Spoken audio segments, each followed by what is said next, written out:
ഒരു കഥ കേട്ടാലോ?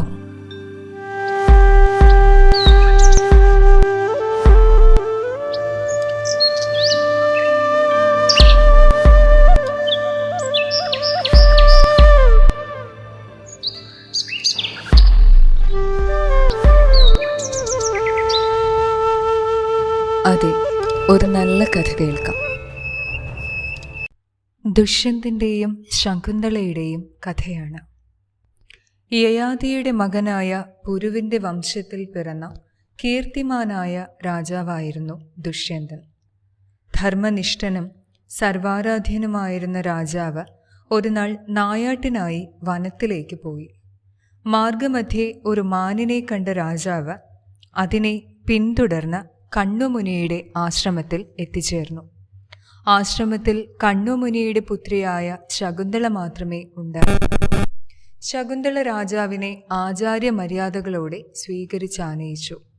ശകുന്തളയുടെ പെരുമാറ്റം രാജാവിനെ ആകർഷിച്ചു. ശകുന്തളയ്ക്കും ദുഷ്യന്തനെ വളരെയേറെ ഇഷ്ടപ്പെട്ടു. ഇരുവരും പരസ്പരം ഇഷ്ടമായതിനെ തുടർന്ന് ഗാന്ധർവ വിധി പ്രകാരം വിവാഹം ചെയ്തു. രാജാവ് ശകുന്തളയുടെ വിരലിൽ മോതിരമണിയിച്ചു.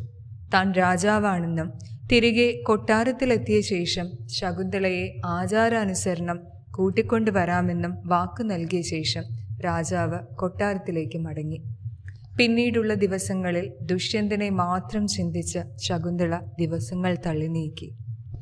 ഒരു നാൾ ദുഷ്യന്തനെക്കുറിച്ചുള്ള ചിന്തയിൽ മുഴുകിയിരിക്കവേ മഹാതപസ്വിയായ ദുർവാസാവ് ആശ്രമത്തിലെത്തിയത് അവൾ അറിഞ്ഞില്ല.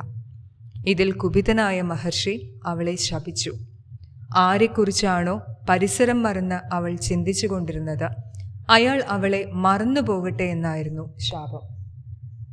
ദിവസങ്ങൾ കഴിഞ്ഞ് ആശ്രമത്തിലെത്തിയ കണ്വമുനി തൻ്റെ ദിവ്യദൃഷ്ടിയാൽ കാര്യങ്ങളെല്ലാം അറിഞ്ഞു. ഗർഭിണിയായ ശകുന്തളയെ രാജകൊട്ടാരത്തിലെത്തിക്കുവാൻ മുനി തീരുമാനിച്ചു. അദ്ദേഹം ഗൗതമിയോടും ശാർഗവർണുമൊപ്പം ശകുന്തളയെ ദുഷ്യന്തൻ്റെ അരികിലേക്ക് അയച്ചു. യാത്രാമധ്യേ സോമപാര തീർത്ഥത്തിൽ കൈകൾ കഴുകുന്ന വേളയിൽ ദുഷ്യന്തൻ അണിയിച്ച മോതിരം ആ തീർത്ഥത്തിൽ വീണുപോയി. എന്നാൽ അവൾ അത് അറിഞ്ഞിരുന്നില്ല. അവർ മൂവരും ദുഷ്യന്തൻ്റെ കൊട്ടാരത്തിലെത്തിച്ചേർന്നു. എന്നാൽ ദുർവാസാവ് മഹർഷിയുടെ ശാപത്തിൻ്റെ ഫലമെന്ന വണ്ണം രാജാവ് ശകുന്തളയെ മറന്നുപോയി. എന്നാൽ മുദ്രമോതിരം കളഞ്ഞുപോയതിനാൽ ആ അടയാളം കാണിക്കുവാനും അവൾക്കായില്ല. തന്നെ പറ്റിക്കുവാനായി ഏതോ സ്ത്രീ എത്തിയിരിക്കുന്നതാണെന്ന് കരുതി ദുഷ്യന്തൻ അവളെ കണക്കറ്റ് പരിഹസിക്കുകയും അപമാനിക്കുകയും ചെയ്തു. തുടർന്ന് ഗൗതമിയും ശാർഗവർണനും അവളെ കൊട്ടാരത്തിൽ ഉപേക്ഷിച്ച് തിരികെ പോയി. അനാഥയായി മാറിയ ശകുന്തളയെ അമ്മയായ മേനക പ്രത്യക്ഷയായി കാശ്യപാശ്രമത്തിൽ എത്തിച്ചു. അവിടെ വെച്ച് അവൾ ഒരു കുഞ്ഞിന് ജന്മം നൽകി. അതീവ തേജസ്സാർന്ന ആ ബാലനാണ് ഭരതൻ. അതിശക്തിമാനായിരുന്നു ഭരതൻ. അതിനാൽ അവന് സർവദമനൻ എന്നും പേരുണ്ടായിരുന്നു. തീർത്ഥത്തിൽ നഷ്ടമായ മുദ്രമോതിരം ഒരു മത്സ്യം വിഴുങ്ങി. മത്സ്യം വിഴുങ്ങിയ മോതിരം അതിനെ പിടിച്ച മുക്കുവൻ കണ്ടെടുത്തു. അയാൾ ആ സ്വർണമോതിരം പട്ടണത്തിൽ വിൽക്കുവാനായി കൊണ്ടുചെന്നു. സ്വർണപ്പണിക്കാരൻ ആ മോതിരത്തിലെ മുദ്ര കണ്ട് അത് രാജാവിൻ്റേതാണെന്ന് മനസ്സിലാക്കുകയും ഭടന്മാരെ രഹസ്യമായി വിവരമറിയിക്കുകയും ചെയ്തു. ഭടന്മാർ മുക്കുവനെ മോതിരത്തോടൊപ്പം രാജാവിൻ്റെ സമക്ഷം എത്തിച്ചു. അവൻ തനിക്കിത് ഒരു മത്സ്യത്തിൻ്റെ വയറ്റിൽ നിന്നാണ് കിട്ടിയതെന്ന് രാജാവിനെ ബോധിപ്പിക്കുകയും മോതിരം രാജാവിനെ ഏൽപ്പിക്കുകയും ചെയ്തു. മുദ്രമോതിരം കണ്ട രാജാവിന് കഴിഞ്ഞകാല സംഭവങ്ങൾ ഓർമ്മയിലെത്തി. ശകുന്തളയോട് താൻ ക്രൂരമായി പെരുമാറിയതോർത്ത് അദ്ദേഹം വിഷണ്ണനായി. തൻ്റെ തെറ്റിന് പ്രായശ്ചിത്തം ചെയ്യുവാനുള്ള അവസരം തേടി രാജാവിരുന്നു. കാലം കഴിയവേ ദേവാസുരന്മാർ തമ്മിൽ അതിഘോരമായ യുദ്ധം നടന്നു. ദേവസേനയെ സഹായിക്കുവാനായി ദുഷ്യന്തനും യുദ്ധത്തിൽ പങ്കാളിയായി. ദേവസൈന്യം വിജയം വരിച്ചു. തുടർന്ന് ഭൂമിയിലേക്ക് യാത്ര തിരിച്ച അവസരത്തിൽ ദുഷ്യന്തൻ കശ്യപാശ്രമം സന്ദർശിക്കാനൊരുങ്ങി.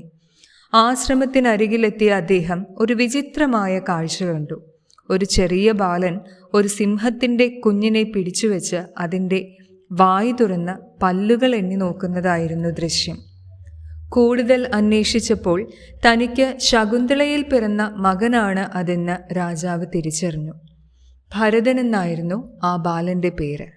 അത്യധികം സന്തോഷത്തോടെ രാജാവ് തൻ്റെ പ്രിയ പത്നിയോടും മകനോടുമൊപ്പം കൊട്ടാരത്തിലെത്തി. നിരവധി വർഷങ്ങൾ അദ്ദേഹം രാജ്യം ഭരിച്ചു. വർഷങ്ങൾക്കപ്പുറം ദുഷ്യന്തൻ ഭരതനെ രാജ്യഭാരമേൽപ്പിച്ച വാനപ്രസ്ഥത്തിനായി തിരിച്ചു. ഭരതന് 3 പത്നിമാരിലായി 9 പുത്രന്മാർ പിറന്നു. എന്നാൽ അവർ ശക്തിഹീനരും മന്ദബുദ്ധികളുമായിരുന്നു. രാജാവ് അവരെ കണ്ട് വളരെയധികം ദുഃഖിതനായി. അദ്ദേഹം ഇപ്രകാരം ആത്മഗതം ചെയ്തു: പാഴ്ചെടികളെപ്പോലെയുള്ള പുത്രന്മാർ ശരിക്കും എൻ്റെ ശത്രുക്കൾ തന്നെയാണ്. എൻ്റെ വീര്യത്തെ പത്നിമാർ യഥാവിധി സ്വീകരിക്കാത്തതിനാലാകും ഇപ്രകാരം സംഭവിച്ചത്. രാജാവിൻ്റെ ആത്മഗതം എങ്ങനെയോ പത്നിമാരുടെ ചെവിയിലുമെത്തി. ഭയന്ന് വിറച്ച പത്നിമാർ ആരും അറിയാതെ അവരുടെ കുഞ്ഞുങ്ങളെ കൊന്നുകളഞ്ഞു. ശിശുക്കളുടെ മരണവാർത്തയറിഞ്ഞ രാജാവ് അതീവ ദുഃഖിതനായി. തുടർന്ന് രാജാവ് മരുത്സോമം എന്ന ഒരു യാഗം നടത്തി. അതിൻ്റെ ഫലമായി മരുത്തുക്കൾ ഭരദ്വാജൻ എന്ന ശിശുവിനെ രാജാവിന് പ്രദാനം ചെയ്തു. ഭരതവംശം ഭരദ്വാജനിലൂടെയാണ് നിലനിന്നത്.